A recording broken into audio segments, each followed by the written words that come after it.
Sobat Love On PMI Bali. Jadi hari ini kita ketemu dengan narasumber yang luar biasa. Jadi aku izin memperkenalkan diri dulu. Perkenalkan, aku Malika yang akan membawakan acara pada hari ini. Nah, mungkin sebelum aku mulai, aku mau memperkenalkan dulu nih narasumber yang luar biasa yang hadir pada hari ini. Mungkin boleh dimulai dari kakak di sebelah kiri saya. Halo, salam kenal. Aku Dani dari Social Project Bali. Oke, bisa dilanjutkan oleh Ibu. Hai, saya Dr. Sastri nih dari UDD PMI Provinsi Bali.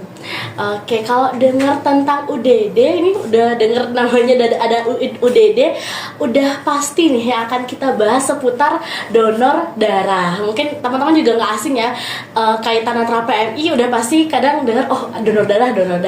Jadi kita akan bahas seputar donor darah nih teman-teman. Mungkin sebelum kita mulai lebih dalam, kita dengerin dulu nih dari Dokter Sat terkait donor darah secara umum nih dok. Mungkin bisa berbagi ke teman-teman di rumah. Terima kasih.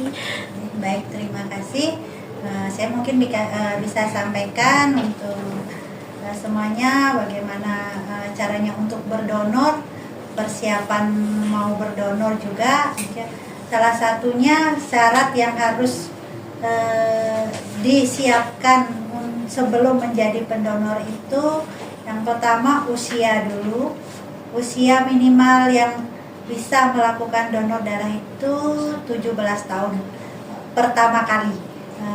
Tidak boleh kurang sehari pun tidak boleh. Harus sudah 17 tahun saat berdonor. Usia maksimalnya 60 tahun dan bisa 65 tahun yang untuk sudah rutin melakukan donor darah. Di samping usia juga ada berat badan. Berat badan juga penting karena volume darah yang diambil saat berdonor itu tergantung dengan berat badan juga. Berat badan minimalnya 46 kg. Tidak ada batasan maksimalnya, hanya minimal aja. Jadi berat badan, selanjutnya juga tekanan darah. Tekanan darah minimal 110/70, maksimal 160/100. Tidak ada keluhan sama sekali. Kalau bagi dengan tekanan darah yang naik atau tekanan darah tinggi, 160 itu maksimal bisa melakukan donor darah. Tapi kalau sudah mulai ada keluhan pusing atau sakit kepala seperti itu, tidak diperkenankan untuk donor darah. Itu salah satunya. Di samping berat badan, hemoglobin juga. Hemoglobin minimal 12,5 sampai 17. Oke, menarik nih dokter. Jadi kalau misalnya usia 17 berarti dari kalangan remaja sudah bisa donor, Ya. begitu nih. Jadi untuk teman-teman yang sudah berusia 17 nggak boleh kurang sehari ya tadi dok. Jadi 17 nggak boleh kurang sehari ya teman-teman. Jadi 17 pas sudah boleh donor, sudah bisa donor. Di mana itu sudah masuk usia remaja ya dokter. Nah tadi juga sempat saya dengar terkait yang kriteria yang bisa donor. Nah kok kayak saya nih misalnya dok. Kebetulan sekarang lagi ngerasa flu, batuk kayak itu berarti untuk saat ini belum boleh donor ya? Memang untuk yang kondisinya kurang fit, meskipun hanya batuk pilek, tidak dianjurkan untuk berdonor darah. Walaupun dia merasa kayak, wah bisa nih, kuat gitu. Saya baik-baik aja, saya kuat kok, cuma batuk pilek aja. Karena nanti untuk pemeriksaan darahnya, meskipun kondisinya atau badannya merasa fit tetapi dia mengalami batuk pilek, karena batuk pilek itu juga kadang kan proses infeksi ya di dalam tubuhnya yang akan mengakibatkan pemeriksaan darahnya nanti mengalami positif palsu yang sebenarnya dia tidak apa-apa gitu, cuma karena kondisinya yang kurang baik itu yang menyebabkan hasilnya jadi reaktif seperti itu. Oke, jadi ini pelajaran buat teman-teman mungkin ya yang mau donor. Jadi sebelum donor kenali dulu nih kesehatan tubuhnya dulu. Kalau belum yakin ya kalau mungkin boleh datang dok untuk cek dulu ya mungkin gitu. Jadi sebelum kita donor boleh cek dulu kesehatannya kayak saya ini udah benar-benar fit belum kayak gitu untuk ikut donor seperti itu. Nah selain itu mungkin kita singgung sedikit nih karena tadi dibilang usia 17 sudah bisa donor ya, itu kan donor berarti di usia remaja sudah bisa. Mungkin Kak Dani dari Social Project boleh nih Kak berbagi terkait donor darah di kalangan remaja kayak gitu Kak. Boleh berbagi ke teman-teman audiens di rumah. Oke, kalau dari Social Project Bali kita juga bagian dari PDDI, kita ada organisasinya juga PDDI Bali, Unit Sosial Project Bali. Jadi kami rutin melaksanakan kegiatan donor darah paling nggak setahun itu ada 2 kali. Kalau dulu zaman COVID tuh sering ya, karena sekarang sudah banyak relawan yang kembali ke aktivitasnya masing-masing. Kita rutin setahun 2 kali, terus juga kita menyasar anak muda dari umur 17. Kita lebih banyak juga sama ini sih anak-anak lebih ke generasi milenial.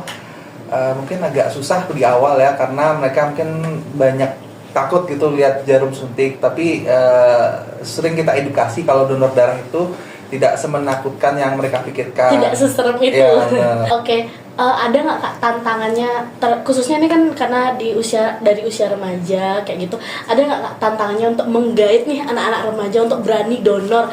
Karena kalau misalnya saya tuh sempat ngobrol-ngobrol juga sama teman-teman yang masih remaja kayak nggak takut donor. Yang pertama mereka takutkan adalah jarumnya gitu. Mungkin dari Kak Dani ada nggak nih tantangannya untuk menggait anak-anak untuk donor? Iya. Kalau misalkan mereka takutnya jarum ya, kalau saya pasti edukasinya gini, jarumnya itu nggak kayak kita jarum infus, jadi lebih soft gitu. Terus juga pada saat pengambilan darahnya juga petugasnya profesional. Dan mungkin yang belum banyak anak muda tahu, kalau kita donor darah sampai 100 kali itu kan juga di IPMI ya, kita dapat penghargaan Satya Rencana Kebaktian Sosial. Jadi itu nilai plusnya yang mungkin selain kita berdonor darah, kita juga ada privilege seperti itu. Jadi sejak mereka umur 17, sejak mereka muda bisa perlahan-lahan mereka mau gitu dengan ada privilege seperti itu kayak gitu. Jadi harus disonding juga ya, diperkenalkan ke anak muda. Jadi harus banyak mungkin infografis tentang donor darah yang pastinya tidak menyeleweng. Jadi itu edukasinya benar. Terutama kan banyak mitos fakta yang beredar ya. Mungkin nih dokter sama Kak Dani boleh sharing juga nih mitos faktanya. Mungkin dari Ibu dokter dulu deh. Mitos fakta terkait donor darah yang mungkin umum di kalangan masyarakat ataupun anak muda kayak gitu. Yang selama ini sering ditanyakan itu tentang mitos fakta untuk donor darah itu kan masalah berat badan yang paling sering kita dengar biasanya. Donor itu bikin gemuk kan, kayak seperti itu. Sebenarnya kan tidak ada hubungannya mau berdonor ataupun enggak, karena itu kan juga pola makan ya yang paling benar. Kalau meskipun rutin donor tapi dia makannya ya nggak over, ya nggak akan menaikkan berat badan, tetap akan seperti ini. Abis donor masih bisa tetap pilates kok teman-teman. Jadi mungkin setelah donor rehat dulu baru pilates. Jadi bodinya tetap terjaga. Jadi nggak ada hubungannya dengan donor kayak gitu ya dok ya. Oke, balik lagi nih ke Kak Dani sendiri. Aku penasaran, mungkin lebih ke tingkat antusias pendonor. Kan Kak Dani tadi menyampaikan sering melakukan kegiatan donor darah. Mungkin yang lebih ingin aku ketahui adalah antusias pendonor itu apakah dari kalangan remaja atau justru sebaliknya Kak? Kalau dari saya sempat melakukan kegiatan donor darah itu, yang anak-anak milenial umur 17 tuh antusias banget. Mungkin pertama mereka takut ya, aduh kok kayaknya ngeri banget. Tapi ya kita jelasin lagi kalau donor darah itu juga manfaatnya banyak. Kita bisa bantu orang-orang yang kayak kena thalassemia, terus kena kanker, kita bisa bantu sesama. Kita bisa memberikan harapan hidup orang lain lebih panjang lagi gitu. Mungkin kayak kemarin donor darah kita ngadain yang ke-14 tuh ya, di salah satu gerai toko gitu. Jadi ada yang pertama kali mereka nyoba, aduh gimana ya, aku takut banget gitu cowok. Ternyata berhasil gitu. Itu suatu kebanggaan sih buat mereka sendiri, gimana pengalaman donor darah itu mengasihkan bareng teman-teman, bareng circle-nya mereka. Dan ya mereka komit untuk bisa konsisten sih, untuk next misalkan 2 bulan atau 3 bulan kemudian mereka mau donor lagi, mereka konsisten kayak gitu. Lebih ke experience sih. dapat pengalamannya juga Yeah. ya mereka. Jadi kalau boleh tahu juga sih Kak Dani, apa sih yang Kak Dani lakukan dengan teman-teman juga untuk menyampaikan informasi nih kepada teman-teman kalau kamu donor tidak seseram ini loh atau kayak gini tuh melalui apa kayak gitu tuh aku boleh tahu.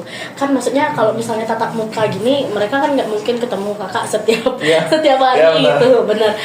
Apalagi kita kan terhalang jarak juga, Benar, tapi benar. jadi mereka tuh dapat informasi dan bagaimana Kak Dani menyampaikan informasinya kepada teman-teman yang lain kayak gitu. Biasanya sebelum kita kegiatan donor darah, kita buat video ajakan donor darah, syaratnya gimana. Tapi kalau misalkan pas kita kosong, nggak ada kegiatan donor darah, biasanya kita nge-share konten dari PMI Bali. Biasanya kita paling sering nge-share mitos fakta, apapun dari PMI. Pokoknya seluruh PMI sih kayaknya kita nge-share gitu tentang info-info, terus manfaatnya apa, tantangannya seperti apa. Lebih ke edukasi sih, karena kan anak generasi sekarang ya, Gen Alpha itu kan dia lebih melek teknologi ya. Benar. Lebih cepat dia cari info, aduh gimana donor darah, tinggal scroll aja sih. Tutorial donor darah itu Ya, rasanya. betul. Tutorial donor darah, cara donor gitu. Oke, ini menarik ya. Berarti memang harus meningkatkan di sosial medianya seperti yang kita lakukan sekarang mungkin kayak. Jadi Ya. ini bisa jadi salah satu media atau menjembatani teman-teman untuk mengetahui berbagai informasi terkait donor darah khususnya. Jadi ada isu yang menyimpang atau informasi yang menyimpang kita luruskan nih di sini kayak gitu. Terus terkait saya melipir sedikit nih Ya. ke Bu Dokter mungkin ya. Tadi baru mitos fakta yang pertama ya Bu terkait donor darah. Nah kira-kira di kalangan remaja lain nih, khususnya perempuan. Kalau saya kan mungkin isunya menyorot ke perempuan nih, kayak mitos atau fakta nih Bu terkait perempuan tuh nggak boleh donor loh, nanti darahnya habis. Kalian cepet habis kalau perempuan darahnya daripada laki-laki kayak gitu, mitosnya yang beredar. Kira-kira itu klarifikasinya gimana nih Bu? Jadi sebagai perempuan kan saya worry juga ya, aduh saya nih kalau donor nanti habis pula darah saya gitu. Gimana nih Bu Dokter ini klarifikasinya? Benar, itu juga kadang sering di pendonor ada pertanyaan seperti itu, terutama yang anak-anak remaja kan, kita kalau datang ke kampus-kampus misalnya, bolehkah saya donor? Saya kan rutin tuh tiap bulan menstruasi kayak gitu. Iya. Kalau diambil lagi darahnya habis tuh Habis, darah ya. saya gitu. Tidak masalah sebenarnya kan, karena menstruasi itu juga itu memang rutin tiap bulan, tapi kan nggak sebanyak Betul. darah yang kita ambil kalau menstruasi. Sedangkan darah itu juga bisa diproduksi cepat juga kan. Makanya ada batasan interval waktu donor untuk laki-laki sama perempuan memang ada juga. Salah satunya ya itu, kalau perempuan boleh berdonor 3 bulan sekali, kalau laki-laki boleh 2 bulan kayak itu sih ininya. Jadinya tidak masalah untuk perempuan donor, hanya jaraknya aja lebih panjang dibanding kalau untuk laki-laki. Kalau laki-laki lebih cepat bisa donor. Oke, itu informasi untuk teman-teman perempuan nih Ya. khususnya. Jadi jangan lagi merasa atau menerima informasi kalau perempuan tidak boleh donor. Jadi masih boleh donor mungkin ya Bu Dokter. Nah kalau misalnya nih Bu, setelah mungkin saya minggu ini selesai menstruasi, kapan nih saya bisa untuk melakukan donor Bu Dokter? Kalau masalah menstruasi sebenarnya tidak ada masalah untuk berdonor darah asal hemoglobinnya normal. Cuman memang kita tidak pernah mengambil dalam kondisi dia lagi menstruasi banyak-banyaknya ya. Kalau dia sudah hari-hari terakhir hanya tinggal sedikit kayak gitu, Atau flek aja, terus memang tidak pernah ada keluhan. Kadang kan ada beberapa perempuan kalau menstruasi itu kan nyeri haid, itu juga yang kita hindari. Tapi kalau tidak ada keluhan, kalau sudah sedikit kayak gitu tuh tetap aja bisa donor asal itu hemoglobinnya kita cek. Itu kalau normal nggak masalah untuk donor, asal memenuhi syarat. Makanya kalau mau rutin berdonor emang sebaiknya sih minum vitamin setelah saat menstruasi itu biar kadar hemoglobinnya terjaga, tidak low saat donor seperti itu.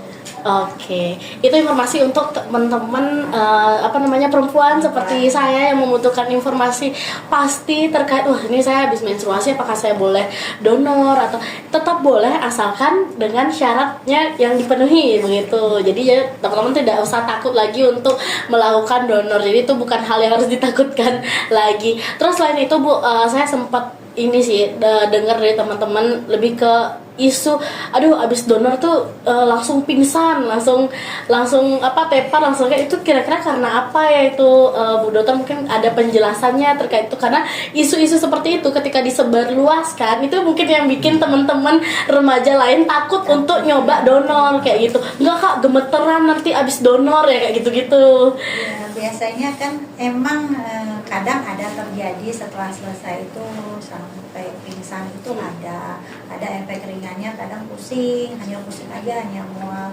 Itu kan biasanya mereka tidak mau jujur saat dia anamnesa kan. Padahal malamnya dia begadang saking pinginnya gimana sih rasanya donor, menyembunyikan hal-hal yang kita tanyakan itu. Dari segi kualitas tidur yang penting banget sih juga itu yang menyebab efek itu terjadi. Biasanya kalau istirahatnya cukup memang tidak pernah ada ya tidak hanya malam itu sih biasanya sering kita 3 hari terakhir kita tanya ya sering begadang nggak 3 hari terakhir nih biasanya gitu sih. Kalau itu aman selama ini aku karena nggak pernah sih ada kejadian sampai pingsan. Oke, intinya sih teman-teman sebelum donor ingat cek tubuh dulu terus tidur yang cukup jangan begadang jadi kalau bisa jangan main Roblox dulu kalau bisa jangan mabar dulu pusreng padahal besoknya mau donor nanti habis donor malah pingsan malah ini terjadi hal-hal yang tidak diinginkan. Jadi poinnya memang teman-teman sebelum donor perhatikan dulu kesehatan diri sendiri, perhatikan dulu kualitas tidurnya seperti itu. Nah kalau tadi kita bahas mitos faktanya Bu Dokter mungkin saya pengen tahu nih lebih ke apa sih keuntungan atau hal baik ketika kita sudah berani untuk melakukan donor darah. Kalau di PMI kan ada bahasanya donor darah sukarela kayak gitu. Banyak sekali sebenarnya manfaat ataupun keuntungan buat diri sendiri dan buat pasien juga kan. Kalau berdonor itu sangat-sangat membantu kan sebenarnya untuk pasien-pasien di rumah sakit karena darah itu belum bisa kita kayak obat bisa di pabrik seperti itu, hanya dari pendonor lah darah bisa didapatkan. Makanya kan bermanfaat sekali sebenarnya buat pasien-pasien yang membutuhkan itu untuk pasien. Tapi dari sisi diri sendiri untuk cek kesehatan secara rutin karena kan rutin kita setiap kali berdonor diperiksa kayak hepatitis, sifilis, ya, seperti itu, termasuk HIV juga. Secara tidak langsung. Secara tidak langsung tanpa mengeluarkan biaya. Betul. Itu dicek. Oke, kalau Kak Dani sendiri ada yang mau di-share nggak nih ke teman-teman kayak ini loh benefit teman-teman ketika misalnya melakukan donor darah sukarela? Kalau benefit tentu aja kalau anak-anak ini ya milenial jadi dapat bingkisan dari PMI. Oke. Terus mungkin dari sisi kesehatan ya kita tahu nih tubuh kita tuh sehat walafiat terus bugar gitu. Kalau koreksi kalau saya salah ya.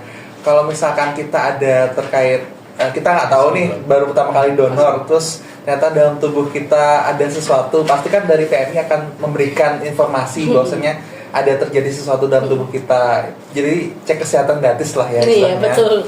Terus kalau dari sisi lain sih kalau aku habis donor darah biasanya kalau malam tuh tidur nyenyak sih. Oh tidurnya lebih nyenyak aja.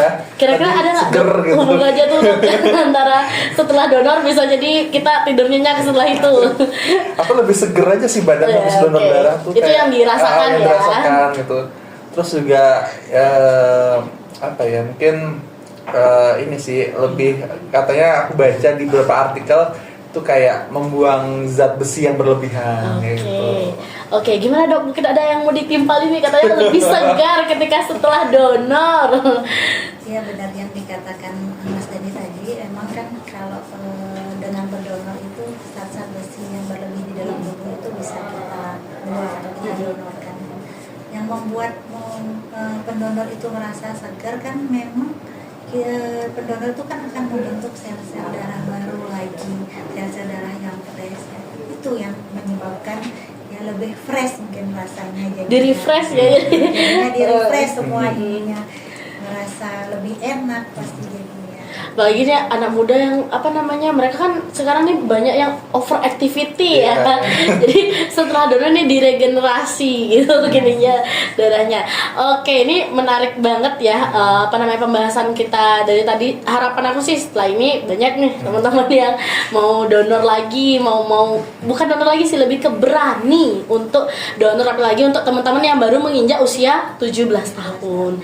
Jadi harapannya memang berani untuk donor nih. Setelah dapat informasi, minta fakta dari Ibu Dokter dan Kak Dani.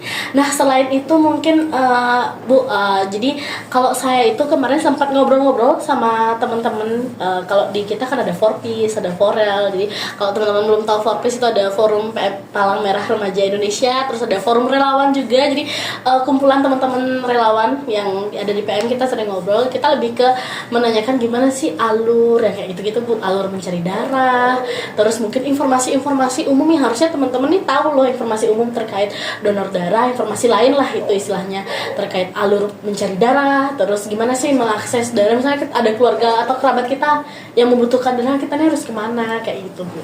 Mungkin boleh di sharing ke teman-teman. Ya, di saat emang keluarga membutuhkan darah, sebaiknya sih kalau emang tahu komunitas kayak PDDI, bisa sebenarnya lewat ke sana, ke PMI sendiri langsung bisa menanyakan untuk kesediaan darah seperti apa, apakah ada atau tidak stoknya, biar tidak ada kayak oknum yang menjadikan di saat kita butuh darah itu darah jadi diperjualbelikan seperti itu, yang sebenarnya darah itu kan sudah dibayarkan oleh BPJS kalau yang memakai BPJS. Jadinya bisa menghubungi PMI terdekat yang di mana pasien itu dirawat, ditanyakan stok darahnya. Kalaupun memang tidak ada, nanti mungkin akan dibantu untuk mencarikan pendonor, seperti itu nanti akan dibantu. Nah, menarik juga terkait tadi biar nggak ada oknum-oknum yang istilahnya matok harga atau gimana. Ini untuk kalangan teman-teman mungkin yang istilahnya baru nih mengenal dunia donor darah. Kira-kira kalau kita mau nyari darah itu harus bayar nggak nih Bu Dokter? Atau kalau misalnya orang-orang kan, kita donor aja kita nggak bayar, malah kita yang dikasih sesuatu, kita yang dikasih tentengan kan kayak gitu, kayak katanya Kak Dani tadi. Nah, kira-kira kalau misalnya kita yang membutuhkan darah, apakah kita harus mengeluarkan dana atau bagaimana itu Bu Dokter? Mungkin boleh diinformasikan kepada Kalau yang membutuhkan darah, memang untuk darahnya sendiri tidak bayar, tetapi yang dibayarkan itu biaya pengolahan darahnya. Nah, ini biar nggak mispersepsi nih Bu. Kalau misalnya pasien itu sendiri dia dirawat di rumah sakit sudah menggunakan BPJS, tidak akan dimintain dana untuk mengganti biaya pengolahan darah. Namanya mengganti pengolahan darah itu yang sudah dipatok oleh Kementerian Kesehatan harga yang sama seluruh Indonesia. Misalnya itu biaya untuk kantong darahnya, pemeriksaan laboratoriumnya seperti yang saya bilang tadi, ada pemeriksaan hepatitis, sifilis, HIV itu oleh pendonor kan gratis, tetapi pasiennya sendiri yang bayar, maksudnya mengganti biaya pengolahan darah itu. Kalau misalnya pasiennya dia tidak memakai BPJS, mungkin rumah sakitnya sendiri yang akan mengklaim ke pasiennya, tetapi tidak misal PMI ini yang mengirimkan darah ke rumah sakit itu tidak ke pasiennya langsung, PMI-nya hanya berkoordinasi PMI sama rumah sakit seperti itu. Jadinya istilahnya tidak perlu di saat kamu sekarang butuh darah kamu harus mengeluarkan uang di mana kamu darah itu diambil, tidak. Oke. Yang tidak dijadikan itu dah yang seperti saya bilang diperjualbelikan. Betul. Ada oknum-oknum tertentu ya. Jadi ini biar nggak jadi misinformasi juga untuk teman-teman, jadi sudah dijelaskan langsung sama Ibu Dokter. Mungkin sedikit lagi nih saya tanyakan mungkin ke Kak Dani dan Bu Dokter. Sejauh ini kendala terkait donor darah sukarela yang mungkin dari Bu Dokter rasakan, dari Kak Dani rasakan, itu aja sih dulu. Mungkin dimulai dari siapa dulu nih yang mau mencoba? Kak Dani atau Bu Dokter? Boleh Kak Dani, boleh. Kalau donor darah sukarela ya, kalau kita kan lebih basic ya ke komunitas sosial dan komunitas donor darah. Jadi kita lebih kita ada grup WhatsApp. Itu grup WhatsApp-nya itu ada grup umum 2 sama kita grup pergolongan darah. Jadi kalau misalkan ada masyarakat yang sekiranya butuh darah, kita ada ya form sih yang bukan form formal sih, lebih ke form kayak kata-kata gitu. Kira-kira nama pasien siapa, butuh golongan apa, nanti kita blast ke grup golongan misalkan B. Kita blast di grup golongan darah B atau mungkin ke grup-grup yang jejaringnya kita. Jadi pasien yang membutuhkan donor darah itu bisa terbantu lebih cepat. Kayak kemarin ada yang pasien thalassemia, alhamdulillahnya kita bantu share secara broadcast, akhirnya dapat. Langsung cepat ya langsung cepat karena kan yaitu kita ada grup relawan, terus juga kita bantu, biasanya PMI kan tiap hari ada jadwal harian. Nah kita bantu share juga setiap harinya ke grup-grup relawan donor darah kita. Di mana sih titik-titik PMI setiap harinya mereka ada kegiatan, kayak misalkan ada bus donor pagi, bus donor sore, atau mungkin hari ini ada donor darah di hotel mana, di instansi mana. Jadi mereka kadang-kadang mager, aku misalkan mau kesini, rumahku di Denpasar Barat, tapi kayaknya jauh banget ya ke Denpasar Timur. Dia kita share hari ini kemana, misalkan ntar sore sambil olahraga lari aku mau donor darah, ternyata ada bis donor darah, jadi dia tahu gitu loh. Jadi nggak teknologi informasi itu lebih cepat, mereka tahu kemana mereka akan donor darah, jadi nggak perlu jauh-jauh, yang terdekat bisa dicari gitu. Oke, jadi nggak terbatas ya. Jadi mereka tidak kalau mungkin aku nangkapnya lebih ke tidak hanya di social project saja bisa melakukan donor darah, selain di social project juga bisa kayak gitu. Kalau dari Bu Dokter sendiri gimana Bu terkait perkembangan teman-teman yang mau donor darah sukarela, mungkin tantangannya apa, kendalanya apa? Kalau tantangan dan kendala untuk diri sendiri sih biasanya stok darahnya itu mulai krisis itu di setiap akhir tahun, hari raya seperti itu. Apalagi hari rayanya berbarengan, misalnya mau hari raya Galungan atau Nyepi berbarengan dengan Idul Fitri itu. Orang semua pada mudik, jadi pendonornya tidak ada, sedikit. Cuman harapan saya sih ke yang penduduk masyarakat lokal sih, harapan saya lebih banyak bisa berdonor seperti itu. Lebih aware lagi terkait pentingnya donor darah sukarela. Kalau tadi kan udah disampaikan nih benefitnya, sebenarnya benefit yang paling utama mungkin kalau poinnya dari Malika itu adalah rasa puas kita bisa menolong orang dari darah yang sudah kita donorkan. Mungkin itu ya poinnya, selain tadi benefit lain kayak tentengan yang dibilang sama Kak Dani. Terus tadi ada sertifikat kalau sudah bisa 100 kali donor, itu yang diberikan oleh rekan-rekan PMI.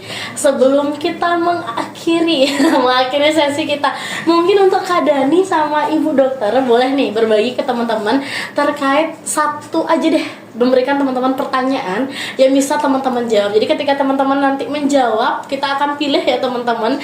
Jadi untuk teman-teman yang bisa menjawab akan mendapatkan reward dari teman-teman PMI Bali itu. Mungkin dari Kak Dani dulu boleh? Jadi kasih pertanyaan gitu. Iya, boleh diberikan pertanyaan nih kepada audiens yang rajin nonton sampai sampai video kita berakhir. Oke, aku mau kasih pertanyaan. Jika seseorang itu dia bertato, nah apakah boleh berdonor darah atau tidak? Oke, jika bertato apakah orang tersebut boleh atau tidak donor darah? Oke, itu pertanyaannya. Jadi silakan teman-teman jangan lewatkan kesempatan mendapatkan hadiah dari PMI Bali. Jadi silakan dijawab di kolom komentar. Nah, kalau dari Bu Dokter sendiri apa nih pertanyaannya? Cukup satu aja Bu, jangan susah. Ini kayak ujian sidang nanti mereka. Saya cukup kasih untuk syarat donor aja ya. Kalau mau berdonor atau misalnya kepingin berdonor, usia minimal boleh donor di usia berapa. Oh, oke, cocok banget dong sama sama tema kita hari ini, donor darah di kalangan remaja ya. Jadi untuk teman-teman silahkan dijawab kira-kira usia berapa nih sudah boleh melakukan donor. Jadi jangan sampai nih informasi yang disampaikan tadi terlewat nih. Kita udah berbincang cukup banyak termasuk mitos fakta dan lain-lain, termasuk tadi syarat donor juga Bu ya. Jadi harusnya bisa dijawab dengan mudah nih untuk teman-teman yang sudah tahu jawabannya, langsung aja jawab di kolom komentar, tidak usah ragu, tidak usah bimbang. Jadi harus yakin sama jawabannya. Oke, sebelum kita mengakhiri sesi, mungkin Malika ingin nih mengetahui statement atau ajakan dari Bu Dokter dan Kak Dani terkait donor darah sukarela. Mungkin dari Bu Dokter terlebih dahulu saya persilahkan untuk memberikan last statement nih. Harapan sih yang paling ini untuk seluruh masyarakat untuk lebih punya keinginan untuk berdonor, karena darah itu sangat penting, darah itu sangat dibutuhkan dan memang tidak bisa dibeli, tidak bisa di pabrik. Jadi saya berharap untuk bisa berdonor darah untuk memenuhi kebutuhan darah pasien-pasien yang membutuhkan. Baik, itu statement dari Bu Dokter. Jadi semoga teman-teman bisa menyerap statementnya. Jadi bisa teman-teman amalkan statement dari Bu Dokter kalau ayo kita donor darah kayak gitu. Terus kalau dari Kak Dani sendiri? Statement dari aku mengajak anak-anak milenial, Gen Z, Gen Alpha ya, yang udah 17 tahun, ayo donor darah sejak dini, jangan takut.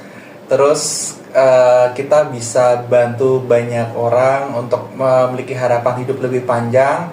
Terus juga kita bisa bantu sesama tidak dengan harta tapi dengan setetes darah, karena donor darah itu bisa dibilang sebagai investasi kebaikan. Oke, bagus ya statementnya. Membantu tidak dengan harta tapi dengan setetes darah. Oke, itu dia tadi perbincangan kita di sini cukup panjang ya Ibu dan Kak Dani. Nanti abis ini boleh minum air. Kayaknya haus ya perbincangannya ini terkait donor darah. Jadi teman-teman, itu yang bisa kita sampaikan di Lock On kali ini. Jadi nanti Lock On lain akan membahas juga hal-hal yang berbeda, hal-hal yang lebih menarik. Tapi kali ini kita membahas terkait donor darah. Terima kasih untuk Kak Dani dan Ibu Dokter untuk waktunya. Sampai ketemu lagi teman-teman.